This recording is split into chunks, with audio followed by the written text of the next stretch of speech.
Dover is a very unique place. It is the capital of the state of Delaware. You have 4 universities, you have the Air Force Base, and so it's kind of a mix of a lot of different, very unique cultures, together in a small city. My name is Nicole. I am born and raised in Dover, Delaware. I actually attended this church a few times as a child, and as I went through middle school and high school, kind of got away from church. Went through college and became a teacher here in the community.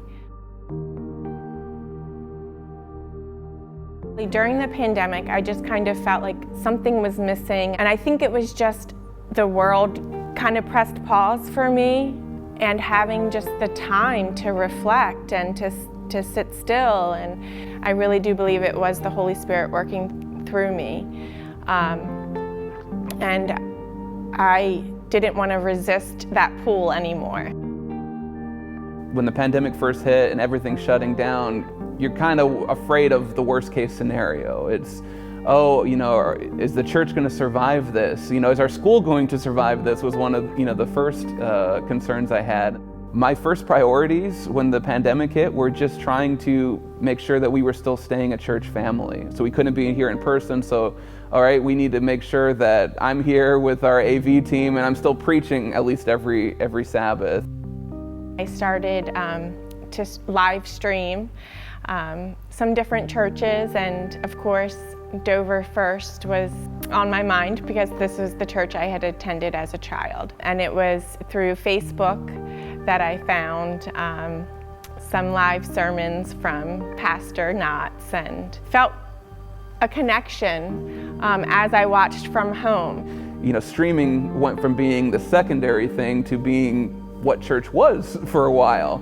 And so we went from a 1-camera setup to 3 cameras. We invested in some new lighting because we wanted that experience to be as close to being in person as possible. We wanted it to feel familiar to our members, but kind of as a benefit that we weren't even thinking of, it made it more engaging for people who were searching online too. So I reached out to Pastor Knotts through the church email.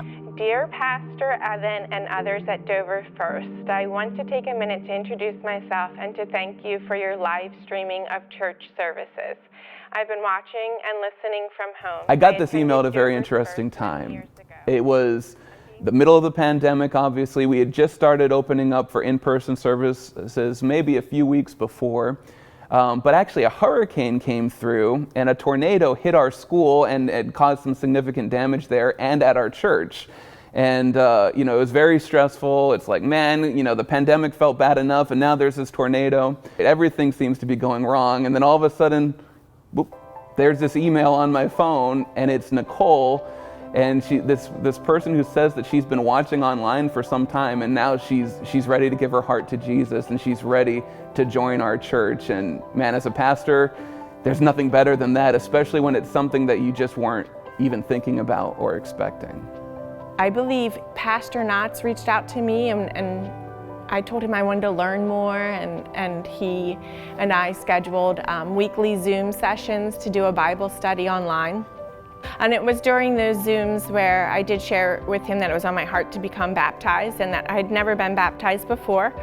When he announced that he would be moving to Maryland and starting a new job and a new chapter in his life, I thought, now is the time. I want you to be the one to baptize me. And he agreed, and we went over the baptism vows together, and he baptized me in March of 2021. I think it's important for pastors and for churches to really just step out in faith and trust God.